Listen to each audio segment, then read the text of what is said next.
I learned nothing as an actor, but I learned how to be an artist. As an actress, when you would, let's say, play to be a CEO, how would you play this role? I would go against type. Nice. Because when I think of CEOs, I think of these really refined, slender. You're matching me then? The individual that is very polished, educated, experienced. Today's conversation isn't about fame or applause, it's about what keeps you going when the lights are off. We're talking about identity, creative leadership, the invisible work that makes great work possible. The more human you are, the more people will connect to you. Welcome to a new episode of the CEO DNA podcast. My guest today is someone who has spent her life building worlds. On stage, on screen, and behind the scenes. She acted, directed, produced, and created work that reached audiences globally. But beyond the craft, she's someone who understands discipline without ego, clarity under pressure, and how leadership works when there's no script. Welcome to the CEO DNA podcast, Maria Soccor. Thank you so much. Wow, what an introduction. I'm super excited to talk to you because you're really such a multi-talent, right? And you worked also, of course, as a producer. It's also like a CEO of a film, of producing it. What is the good DNA of a CEO to you? Well, I think, there are many things that create a good foundation, or as you say, the DNA of a good founder, CEO, president.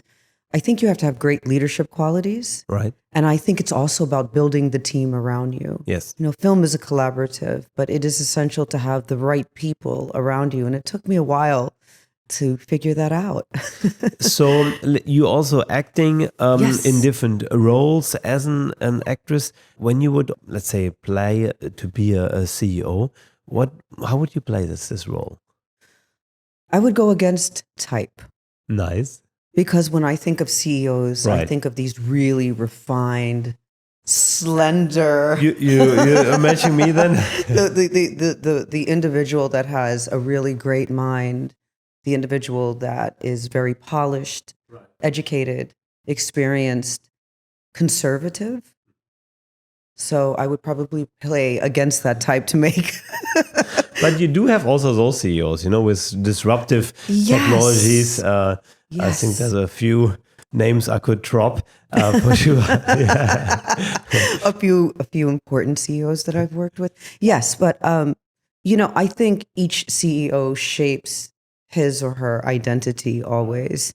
And I think that being the founder of Maria Soccor Productions, I didn't really slip into that CEO ideal in the beginning.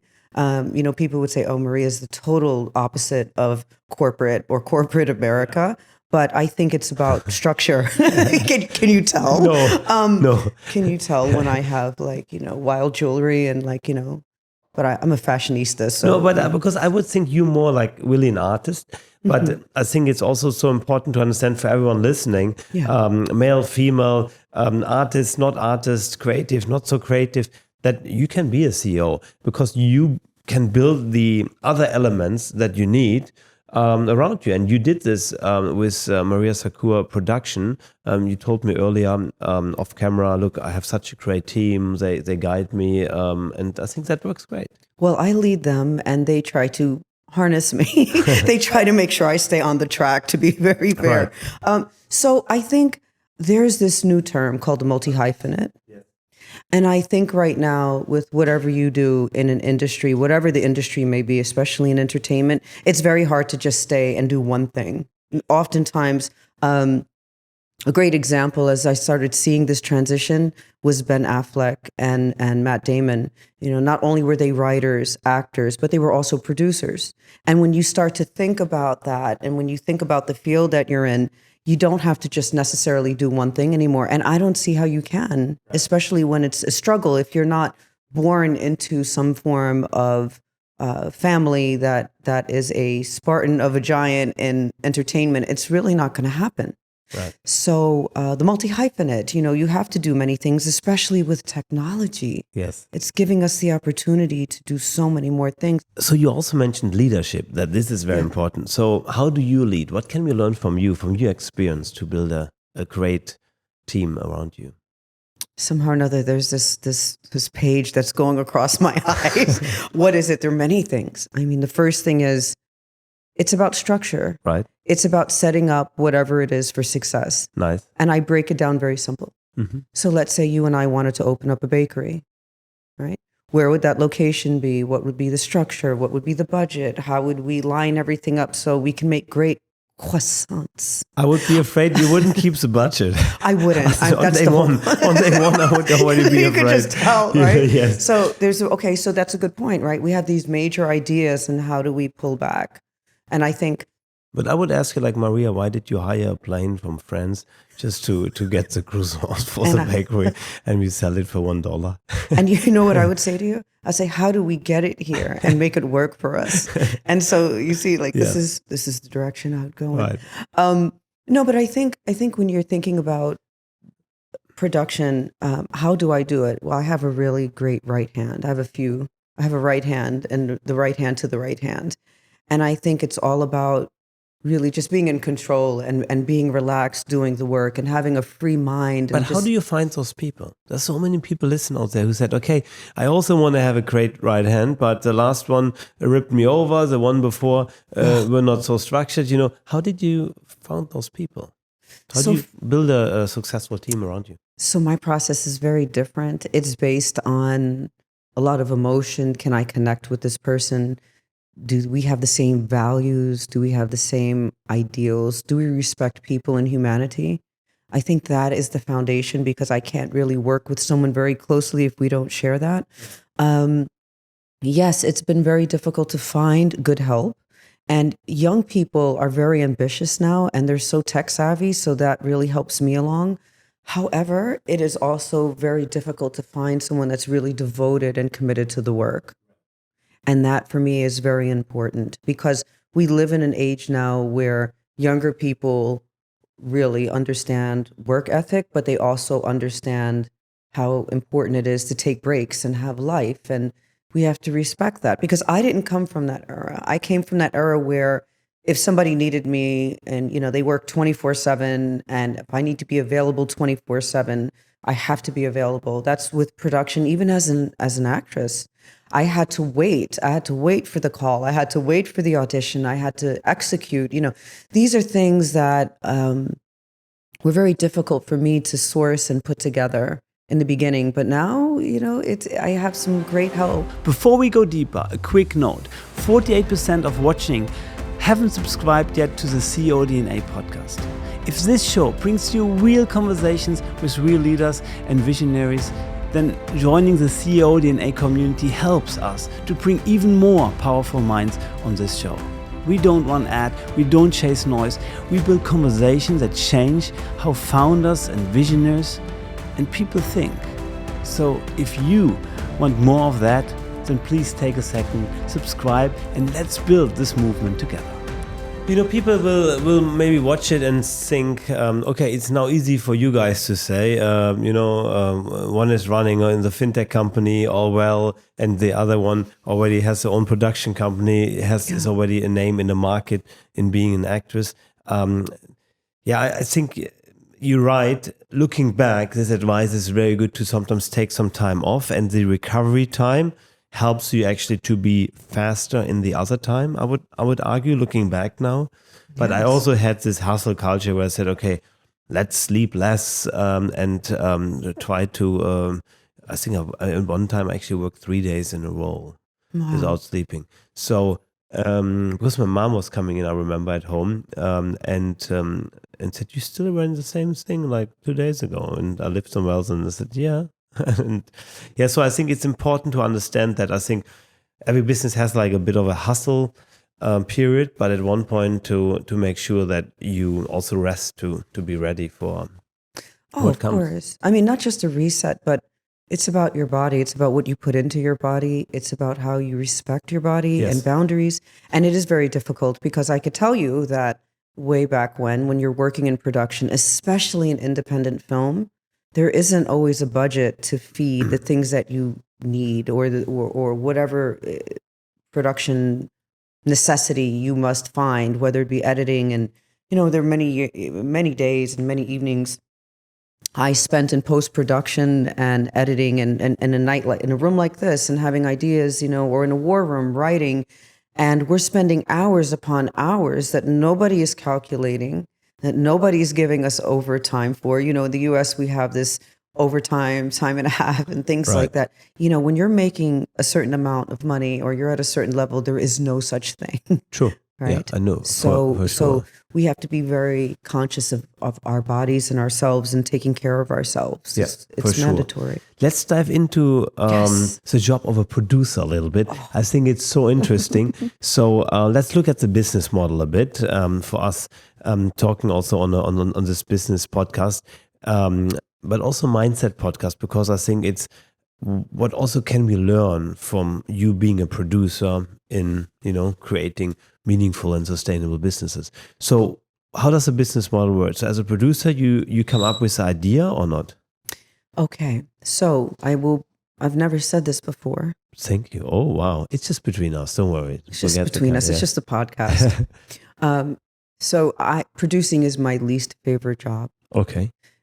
And I will tell you why. Because it's all about structure and it's quite boring for me. Okay. But it is necessary. So true. So I need someone with a different mindset to come in and be that producer. I probably would love it. You would love it. Structure the You German would way. be Yeah. sensational. Are you ready? Are you ready for a career Bring it change? Well, okay. So producing. Yes. So here's what I do. So before it would be, we would take a project and then, we would look at the project. We would fine tune. Who comes up with the idea? Well, it all depends. So when you say produce, it would be producing my own projects or producing other people's projects. I think producing other people's projects is much more interesting to talk about, because what I do is I meet filmmakers that are independent filmmakers, meaning that they're not part of a studio. They have no distribution yet. They have no sales agent. So you really start on a green field. We are So starting. you just come with the idea, I want to do a documentary, I want to do this kind of film. And then you said, okay. Yes. So first you need to find money, I guess. Well, not necessarily. It starts with the story. Okay. So do I like the story? When do you like it? Is there meaning behind it? Does it So- impact souls and people? Well, here's the good part. This is where I had to grow up. This is where I started adulting, believe it or not. I had to take my emotion out of it. Wow. And I first had to look at it and say, wow, I really love this. People need to see this. This is something that needs to be made. A story to be All told. right. So that's right. That's the 50%. The other 50% is I run it by sales and distributors, sales agents, distributors. Can we And make money? Yes. Is there a need for this type of film? For this budget, does this work? Is there a necessity? Does So somebody you want already this? have a budget in mind, because you don't know the detail yet. You read a great story, something that has to be told, but how do you now know how much you have to spend for it? Well, some filmmakers who have good business plans, they actually hire line producers. And what they do is they assess a script. But a script, it's never like you just write a script and you imagine it and it appears, right? It has to be read. I always request a reading. There are quite a bit of things that happen. I want to hear it. I want to see it. And some people don't operate that way, right? And then I run it through distribution and then sales agents. And then we come back and we say, you want 20 million for this, but you're only going to get 2 because in the market, you're going to make about 10. This film can make 10. And so when you start to look at it differently that way as a business model, I have filmmakers that come to me with ideas that we develop and that we package. And then we also have filmmakers that are in the midst of making a film. Let's say if it's a feature documentary, they need more money for finishing, or they want to start something and we need to create something. But again, it's going back to that bakery. If you and I are going to make a bakery or start a bakery or create a bakery or an idea, what would that startup money be? And this is the problem. I think a lot of artists go into this business and they think that they can just sit at home and write a script and then people will come to them or they will go through certain channels and things will happen. No, It doesn't happen like that anymore. Right. So what budgets are we talking about? So from what budget does normal film or good documentary start till what budget? It's a good question, but I believe that documentaries, this is a very interesting question that you're posing to me, because documentaries, let's say I was doing a documentary about Germany and Yes. radio in the 1940s, and all we have is footage that we just have to digitize, Understood. right? Right. Or you have several VHS tapes at home and you want to do a documentary about a waterfall that's by your home. So you can do a smaller project, but I do large scale projects because I do a lot of pulp culture. Right. So our documentaries come in over $1 million to start. Okay. Yeah. And then there's also narrative features. So anywhere our documentaries can go up to about 5 million, and any kind of narratives can go up to 20 million. How much would the James Bond movie cost? Oh my gosh. Let's talk about 200 million. I mean, the wow. Broccoli family that's a Yeah. whole franchise, because Yes. that's not just a movie. It's a franchise. True. Right? Yeah. So there's a lot of licensing involved. I mean, to work on that scale is real. And that's why you have studios that work on that scale. Not to say that documentaries and narratives don't have branding opportunities. They certainly do, and that's when other things come in, like trademarks, right? Like you still have to trademark your umbrellas and all of your merchandising. And a lot of artists don't even know that part. Is it still fair to add brand marks into film today? Or does it maybe takes the picture away a little bit? That James Bond is only driving now an Aston Martin, and I think lately also BMW. Thank you, some German cars at least. But, it's like, sometimes it's maybe even too much of priming instead of telling the story, or not? I think when you're looking at major productions or even smaller productions, product placement is always fun and it's necessary. I think it works more in really those type of branded films. I think it works well when you're looking at franchise films and so on and so forth. I mean, that's another business side, but I would not personally, as a filmmaker, put a brand in a documentary unless it was about that brand. I feel it would come across a little cheesy. Yeah. I think that's something very important to understand. Yeah. That also, it just needs to fit to the brand. Also, everyone who's listening, who maybe is considering doing some branding, maybe in a movie, documentary, maybe just with some macro or micro influencer. I think that's very important. So what else can we entrepreneur also learn from the film industry? I think it's so interesting to talk also about leadership, because I think that's so important also on set, off set. So by preparation, what's there some of the takeaways?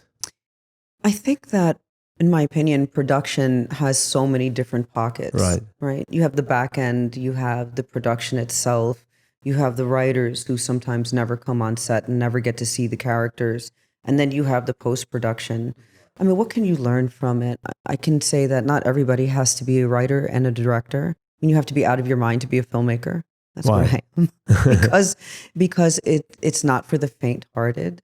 Yeah. And you have to work, unless you are extremely privileged, you have to work extremely hard to get that title. And you have to get something that's distributed. If you want money and if you want to find private equity, it is essential that you have a track record, right? In any business, if I went to you and I gave you my application, I had no track record, I would probably start, but age would play a difference, wouldn't it? Right? So you would look at what my skill set was or is, and you would try to find that placement for me. But it's the same thing when you're looking at filmmaking. I often have people that bring beautiful projects to me and they say, this is a great sci-fi movie. I think this is the next Star Wars. That's fantastic, but that is a very high level pitch. And if you've never made a film before, don't say stuff like that. Mm-hmm. I would discourage you from saying that, because let them see it. Let them say that. Let them find that out. And 9 times out of 10, if it is the next Star Wars, they are going to extract it from you and pay you for it. And they're going to decide what's best for the film, not you. So that's the unfortunate part. Interesting. Let's go back now again to the being a producer. Yes. So we were saying, okay, so somebody comes with an idea, what you really like. You evaluate 50%. Do I like it? Is it a story that has to be told? Then do I also get funding for it? Yes. And funding is then also external consultancies who help you specific private equity for those areas. What would be next? This is a very interesting thing. So about the funding, right? So there are many opportunities for funding, but in the US, it's a little bit difficult. We don't have cultural funds. For example, if I were to go to you and say, you'd be my next investor, and you'd say, what do you have, right? It wouldn't just be one film. I would present to you probably 10 films, feature documentaries, including narratives. And you would look at them and you would decide which ones you would want to invest in. So let's say, for investors in Germany, we get up to 20 to 25% as a tax incentive, as a co-production. So why do I do that? Well, as an investor, if you say, Maria, make this movie in Germany, I'm harvesting your investment a little bit sooner. If it's for distributors, then I'm getting pre-sales. So you have a documentary that you're doing on that waterfall. And then I go to a distributor and I say, look, this is a great filmmaker. We are on board, my production company. We would like to get a pre-sale for this. Now we have money to finish. We deliver the film and then there's a budget. So for me, it works 2 ways. And then we're also working on vertical media, right? Because vertical media is more inclusive. Right. People have access to their cell phones. So, you want to be able to look at this content. And so we're doing several different things. Explain a bit, maybe Sure. vertical media. My good friend and DP, Sergey Franklin, we actually started testing vertical in the field. And when you say, well, what does that mean? So the way we shoot as a director, going into my directing Role, yeah. pocket and role, I prefer to shoot widescreen, right? So we're filling up this beautiful space, but vertical now is vertical, right? And so we have to be able to tell those stories differently, and we have to place actors in a different place. It's not the same. So And it's also shorter, of course, because on a mobile device you absolutely would probably look shorter than. Well, you can use mobile devices to shoot vertical, or you can shoot cameras. It's just about changing settings. How important is the quality? Quality for me is everything. Because I have now different also creators also at the conference where we both have been from Copecard the last 2 days, that some of the creators says, guys, don't be too perfect, just take your mobile phone for a short clip. But you would say, no, guys, you need what is this, a camera, you need to have a proper set, lighting is important and so on. So if I were to say to you, because I really admire fine German engineering and cars, if I said to you, as a saleswoman, I want to sell you a car, and you would tell me what you needed it for, right? And let's say you needed something with precision, you needed something with power, you needed something with agility. Right. You wanted to do you drive consistently. You take family trips. Yes. Right? Would I put you in a Toyota or would I put you in a Mercedes? I like Mercedes. Yeah. Right. You didn't say you wanted a car that was economizing on gas. You didn't say you just travel maybe 10 miles a day. You didn't say that you would take a trip. True. Right? So social media is very forgiving. So are documentaries in many ways. So if you had a production where you're doing, I don't know, maybe something that's fun, that's a couple of seconds, do you necessarily need to bring out the big cameras? Maybe not. Do you need extensive lighting? Maybe not. But if you want something, if you are doing something that's branded, Right. or you're looking for a certain look where I want to go in and color something that looks like we're shooting it in 2026 and I want it to look like it's 80s and I want something very specific. Now my file has to be so much bigger. So I'm going to choose. So true. Right. So then we now found also the funding. So now you have to look for a director, I guess. Yeah, sometimes we have to look Sometimes, for a or not director. always, because somebody needs to be the guy putting it together. That's true. I could almost call him also CEO, right? Yeah, No. no, not Directors, yeah, but being the one. believe me, we need CEOs. I think that, so for many production companies, But isn't this the person, the director, to put everything together? well, they're in charge of the whole Yeah. entire production from beginning to end in Right. terms of the creative. I like this shot. I don't like it. Let's do it again, and so on. That's different though, because Okay. that has to deal with time and that deals with money as well. Right. And that is something that you have to be, most seasoned filmmakers, look, we always go over, but we have to have a plan where we stay on schedule. Otherwise it makes everybody crazy. It can Go be over very time and budget? costly. Yes, it's very Oh my costly. gosh, I would. Yeah. I try not to do that. See, nobody's here to say, Maria, remember that last one? How often did you actually end on time and budget? Never. I thought so. Okay, good. So Are you let's kidding me? let's Never. to the bakery example. Like Okay. it would be an expensive, Getting hungry. Yeah, and timely experience. Yeah, but interesting. So then you would look for a director who brings this then together. You would look for the Yes. actors who would fit in it.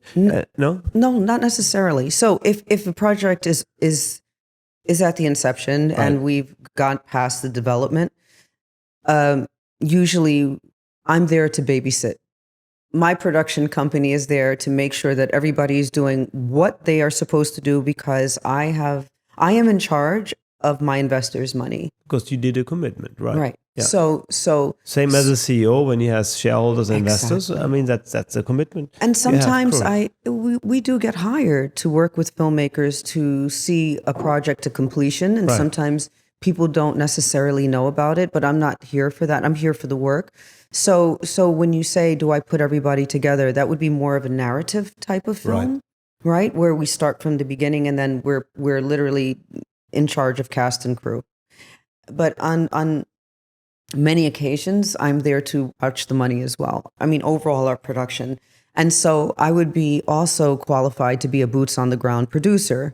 I know what's happening on set. I know if they're shooting to the capacity. I know if they're cutting back on film, or if they're cutting back on the resolution to save money. And so I'm a valuable person to have on set, both in front and behind the camera, because I just know what's going on. I've been doing this forever. Sure. So, but that's very interesting. So to understand also, of course, to put the right people in place, you said. Yes. So after you choose the crew together, then you make sure, you called it babysit, to make sure they perform. We call it they have different KPIs. So they have indicators, things they have to achieve, There's many different roles. Right. So producer covers many different roles.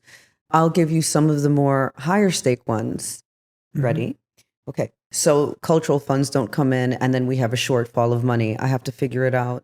The director has absolutely lost his or her mind, or Does they're it not happen behaving. sometimes? It does. And then I have to either replace that director, or I have to Deep find a talk. way to keep it moving. I have to be in complete know of the production. I have to know everything that's going on. But I'm like the government. No, I I'm think not. it's so many parallels to a real business. It really is. I think for everyone listening, I hope everyone understands that we have so much things to learn from there. So let's say you had the situation, I'm sure, where the director maybe didn't behave. Maybe it's one director of a department in the company, or managing director if somebody has more as one is in more as one country. How do you approach that? Well, we're skilled to do that. So we have other productions that we work with in other countries, and of course I've worked in several other countries What is on your productions. experience that helped most? Top down, be aggressive, be soft, have more understanding. What approach helped mostly in time? I think being aggressive is a very dangerous place. Yes. I think my approach is always with kindness. Right. I don't have that kind of tense, high intensity set. Does it get intense? Absolutely. I save my rage for those moments. But I think it's so much healthier to have a community of people that work together, that you understand, That's why it's very important. Even so now if I'm going on to my productions when, I have such a beautiful crew and good people that I work with. We all know each other. And sometimes we have someone that comes in, but I don't believe in high intensity. I don't believe in aggression. I don't believe in instilling fear in people. You work with me, you respect my vision, and we have a plan. But what would happen if somebody would not respect you? It's happened many times before. And what did you do? What was the best solution to that? Oh, there's so many stories. My mind is racing. I'm like, what should I say? Because you have those founders and also CEOs who then at one point actually hired maybe somebody who is not respectful to them anymore. Or, if it's a customer at one point, you can say, okay, I think we're not a good fit. But at one point, maybe within the company, you already worked very closely. What's your hint here? So disrespect is akin to hatred. True. And disrespect is akin to hatred. And I don't work with people that are disrespectful or who are disrespectful or demeaning. I think it's also something to do with values, that you need to make sure to hire or work with the right people to have similar values. You actually said it at the beginning. It's not easy. Because that's the base. But of course, sometimes, you have one interview, maybe you have 2 interviews, maybe you have 10, but still you don't know the person, or maybe even the person changes over time because her environment or his environment changed over time. And so, but at one point, I think you have to take, as an owner of a company or as a producer, to have the call, say, look, this is the line, don't cross it anymore. I have a strict rule. Tell us. You are as good to us as you are to the project. And you don't serve me, you serve the project. And at any given point, when that focus is lost, that person is no longer available for the job. And I'm just convinced. And let's face it, we live in a world where people they develop issues with depression, substance abuse. Any of those things have to be dealt with. It's not just in film, it's in any particular job in the workforce. So those are things that need to be addressed, and we need to understand that too, and we need to identify it. Oftentimes I see people make a mistake and say, this job will help them. Oh no, they need their job. No, they need to get better. They need wellness. They need help. Yes. And so even for my production company, because we hire people independently, the thing is, one thing I do provide and that I'm very, very proud about is that we get a lot of women coming to work for us who are getting back into the workforce, who've just had children. And that is a very difficult place. And let me tell you why. That is the only thing I will tolerate. Because women, we have a different ecosystem that we have to work with, very different from men. So I understand what it's like for the mother that has been up all night with the screaming child. Even though I don't have children, I understand, I sympathize. And I think those are the people that I really want to work with, first-time parents that need to make money, that need a dual household income to make it. And I think that is something that I'm willing to tolerate, and we're prepared for that, right? I have so much respect. I have one daughter who's now 4 years old, or getting 4 years next week. We planned the party already.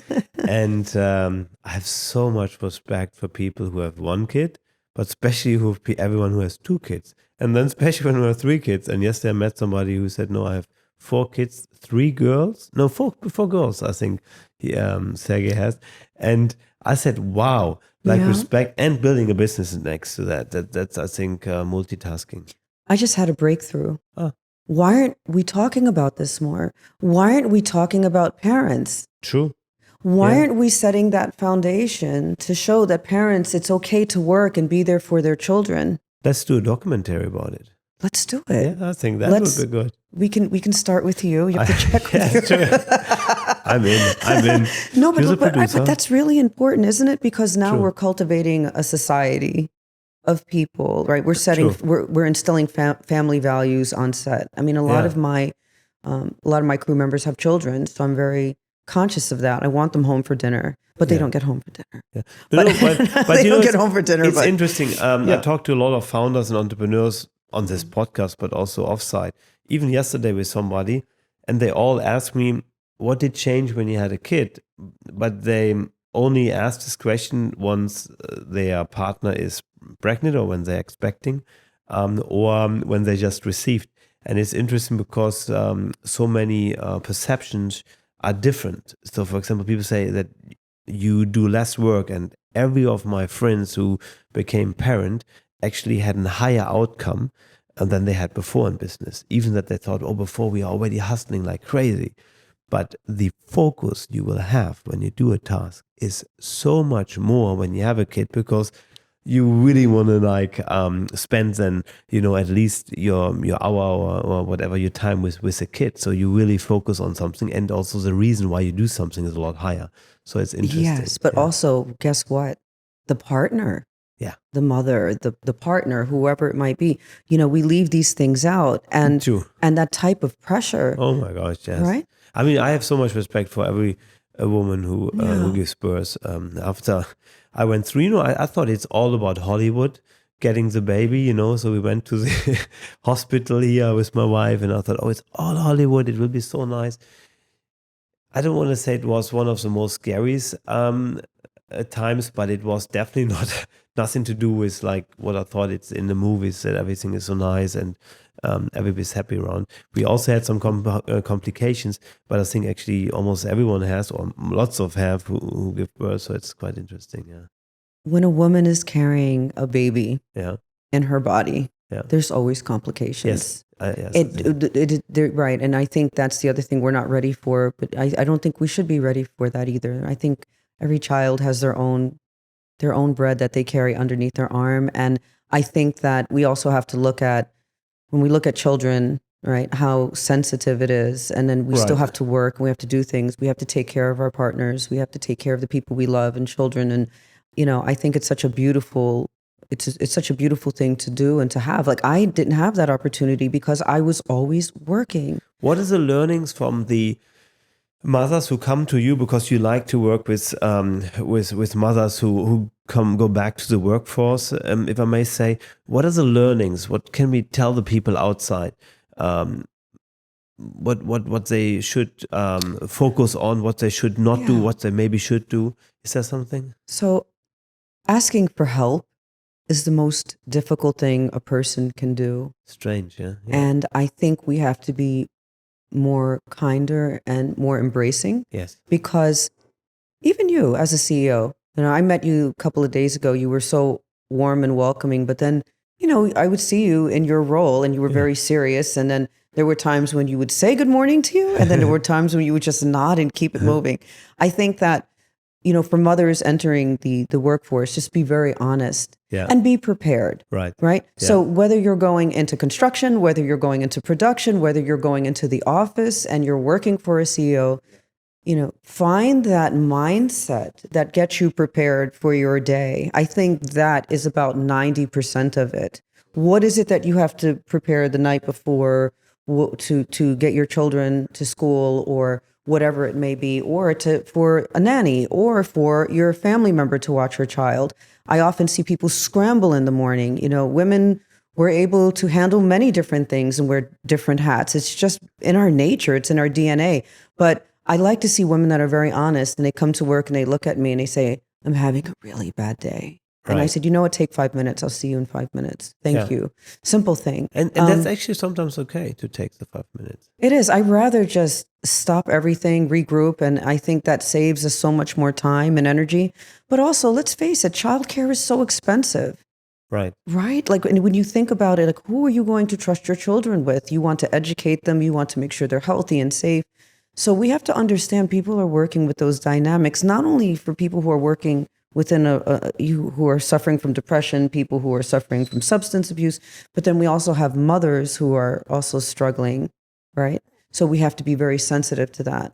We have to understand that. And fathers. Absolutely. Fathers for sure. I think it's a super big learning. Before we jump to the next topic, I just want to add one more important thing. Yes. Because I think both is right. There's no wrong for me, whether when you become a father or mother that you take a very long time off. I think mothers for certain times they need to take off. That's just no way around.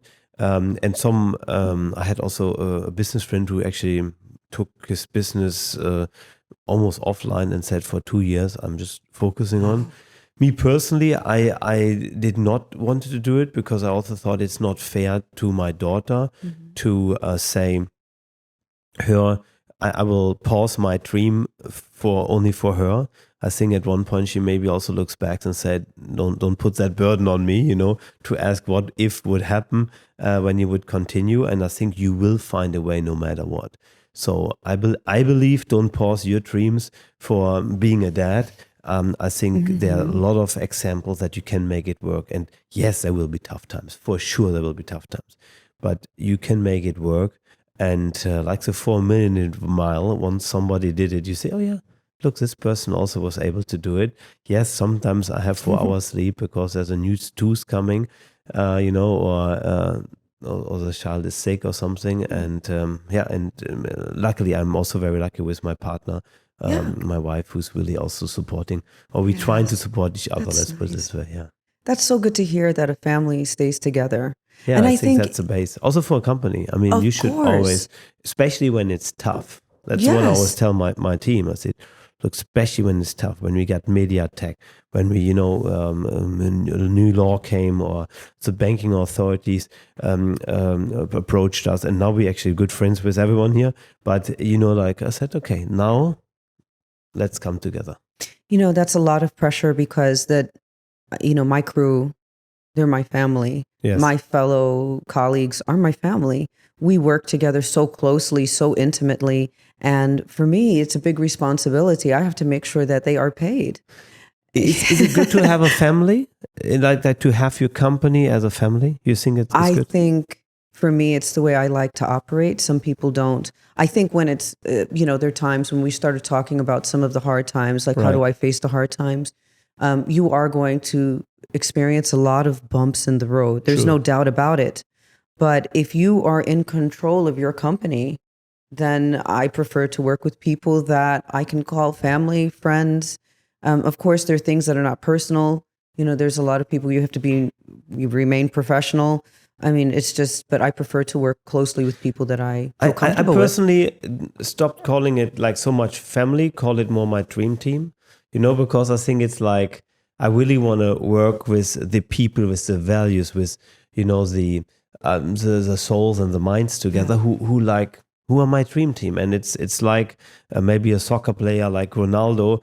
If you're not performing and also on the other hand, also fitting to the values that you go and show up every day in the gym and that you give your best, then you're not part of this dream team. So it's like, that's what I a bit implemented now in our companies, because I think it's just important to understand that at the end of the day, we need to produce an outcome, and we're only as strong as the weakest link. We're only as strong as the weakest link. Yeah.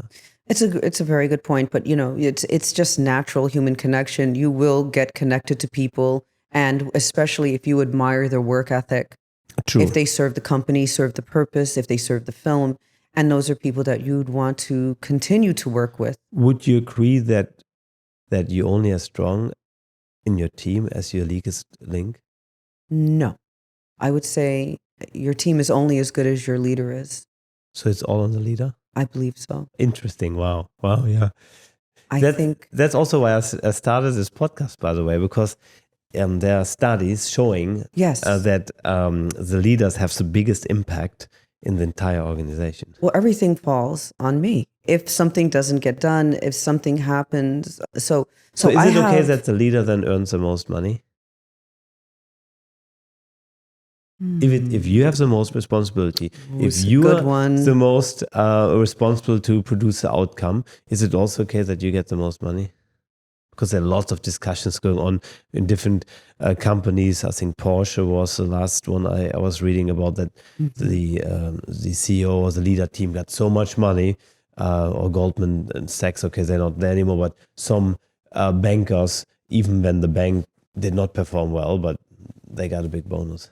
So in production, it works so differently. You're so good. I like that. You are so good. So I think that the person that's doing or executing the most amount of work, and I'm not just talking about physical labor and production, right?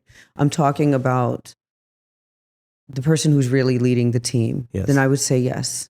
Absolutely. I mean, that's why you have different lines in your budget. You know, you have a director can be a producer as well. You're already here. Let's build this relationship.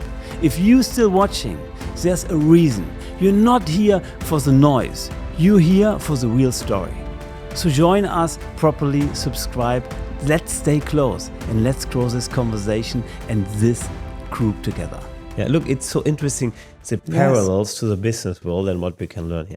Okay, let's jump now to the next role. So we had now the Yes. producer role, but I'm super excited to talk about the, and also a bit the director role, but now about the acting role. Yes. So, and I think we can learn something from you when it comes also to negotiate and understand the opposite side a lot more, because as an actor, you learn to go into this role. Yes. So you were telling me also that it's easier for you to play a very complicated role compared maybe to a role where you just a waitress, just sorry to say, and having one line, or a nurse and having only one line. Why is this the case? It's my brain. My brain, it just works in that way. So you'll be very impressed to know that I studied at HB Studios. So that was Herbert Berghoff and Uta Hagen, and they were. Wow, I really, that's good.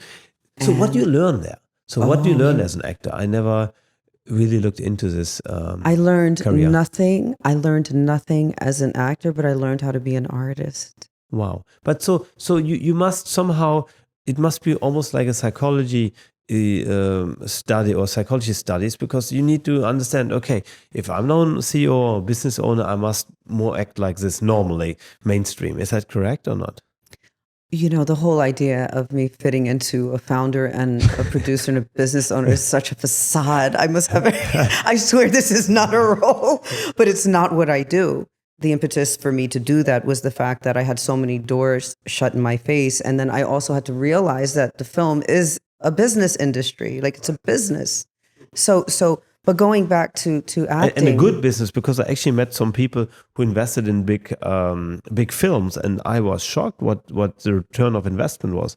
One of my contacts had the chance to invest, I think, in Mission Impossible, and he said, wow, he was like super happy. Of course. Yeah. Is he available to invest in other films? We talk about that. Okay, so we're segueing into acting. So your question was, I'm sorry. Yeah, so my question is, what can we learn also in getting into a different person, when you get as an actor into a different role? For us as entrepreneurs or business owners, sometimes understanding the opposite side of the table. What is some hints, some things you learn here? So I have some great information for your audience now that are CEOs and that are business executives, is that they all should take an acting class, or they should at least take an improv class, especially if you're speaking in front of an audience. And the reason is because it's about connection.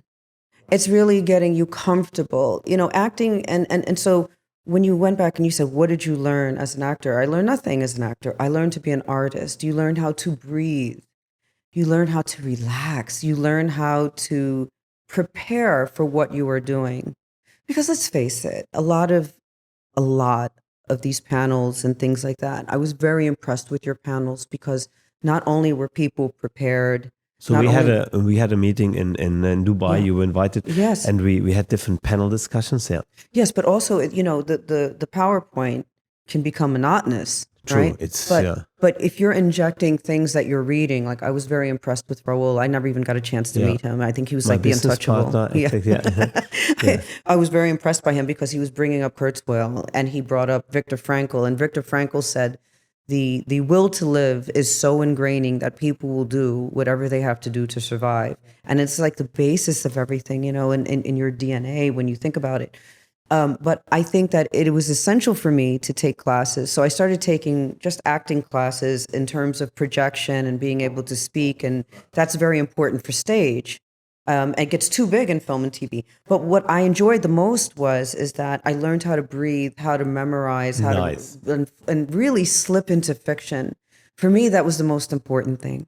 And but I think everybody can benefit from an acting class, just to understand their posture, to understand how to breathe, to understand objects that you're relating to. Oftentimes I watch speakers, and it brings me back to my acting training, where they're too ashamed to open up a bottle of water and drink on stage, or they gulp and we hear it and they're embarrassed, or something happens. I mean, we're human. The more human you are, the more people will connect to you. Especially, by the way, also now on social media, because everything we say will be so perfect. So it's good to still be not perfect, to spill water or to You know, on social media, there's a flip side to that. There's so much pressure that we can't have a bad day.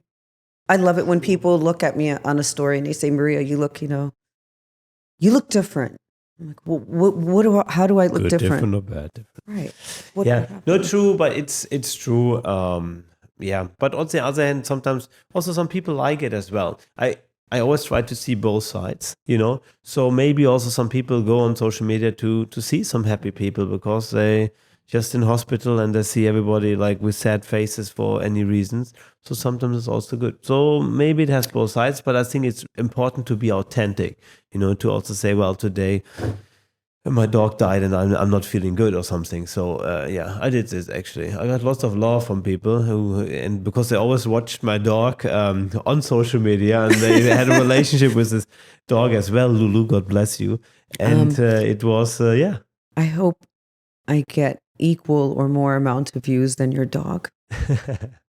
But you know, likes and views. Views. No, views are more important, I think. But you know something, I shouldn't say I don't care so much about it, but I just go with the flow. I think you should not take it too serious. Social media, do you take it very serious? I take it serious when people reach out to me because I feel that it's a major social responsibility to respond. Because if I miss a message, automatically people think I'm ignoring them. And I think I always want to respect people that take the time to reach out to me. Otherwise, I show that it's not a priority, and that's not the case.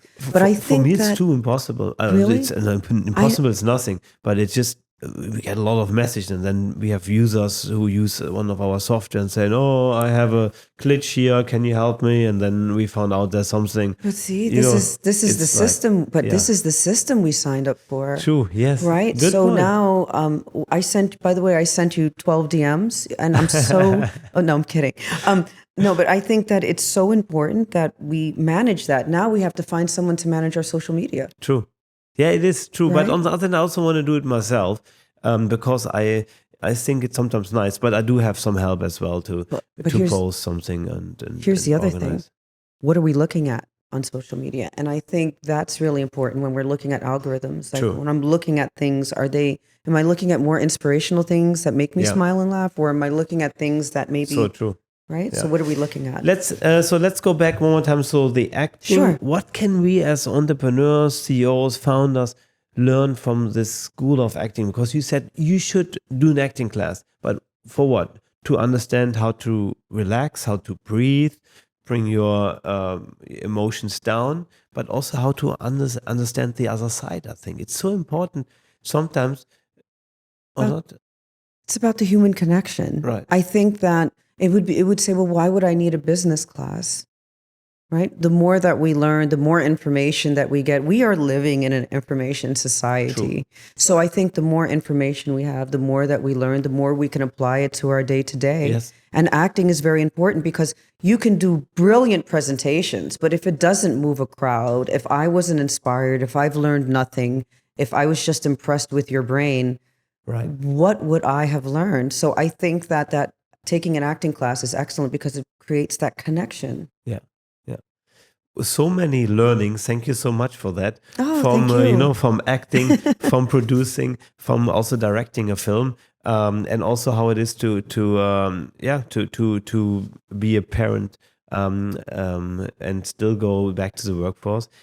Is there something you would tell yourself, your younger self, looking back, maybe some years, 10 years, 20 years when you started maybe your career? Is there something what you would tell yourself going into this role of being an artist, but also being a business person? Oh, I would have. Yes, I would have. I would have just told myself to focus on acting. Right. Because so doing one thing. Well, back then, I mean, I come from a place where really nothing was handed to me. And that was really my upbringing. My parents were highly educated, but Right. they were both working parents. And the fact is that I always thought that security and money, especially growing up in America, you feel that your security is when you secure your health benefits and you have a place to live and you do Yes. these things. And so when you grow up with an immigrant mother, the reality is that there's always a fallback. There's that word fallback. Like, what is your fallback? What will you do? And the whole thing is I'd never heard the word, you can reinvent yourself. You're highly intelligent. You're resourceful. You can reinvent yourself. And so if you go into something that you're passionate about, because I was writing poetry, I was a double major in English with a concentration in creative writing. I studied acting. My major was women's studies as well. So I had this double major. And everybody's like, well, how are you going to make money? And I don't know why that affected me back then. Maybe because I was so young, but I wound up doing just fine. But isn't it like let's say when you would only do acting, I don't know how many actors are there who are not so known or successful, whatever we define as successful, compared to a few who are very successful. So let's define success. Not every actor that you is can going make a fair living from it, that And you I- have your health right. benefit and so on. Yeah. And so I have a funny story to tell you. Yes. I remember it was maybe when my younger years, and I was in my 20s. So And you're I- older than 20 now, yeah? Yes, shocking, right? See what good clean living can do for your complexion? No, so my 20s, in my 20s, I came across this man, I wouldn't say gentleman, but he said to me, he's like, oh, you're an actress. And he said, so where have you waitressed before? Ha, ha, ha. I said, that's a very good question. I said, I actually waitressed in my own restaurant. So you see, it's a very interesting concept that people think that actors are struggling and so on and so forth. But Right. you know what a successful actor is? An actor that's working. True. That is success. You don't necessarily have to. I mean, I've been a part of so many pilots, television pilots, films, even on my reel Yes. currently right now, films that never really made it to the big screen for whatever reason that were theatrical releases. But you do the work, and this is what you learn in acting. Yes. You do the work, you leave it there, and you move on. And also somebody, I think success, I define, who's acting or doing something else, who's just happy. Who's just happy with, how things are going, can make a good, fair living, I mean, to be a happy actor, there has to be a lot of things going well in your It does, favor. yeah. I don't know if it's necessarily an industry where you're going to be happy, but it's a necessity. It's what you must do.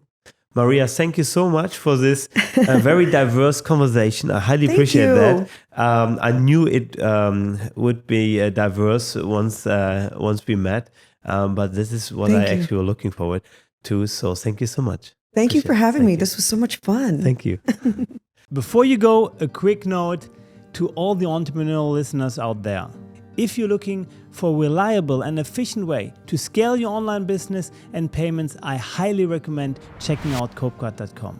It's designed to streamline your processes from payment processing to customer management, all in one platform. Whether you're just starting out or you're looking to scale up, Copecard provides the tools you need to succeed. Visit copecard.com today and see how it can transform your business operations. Dive in and start optimizing your sales processes now.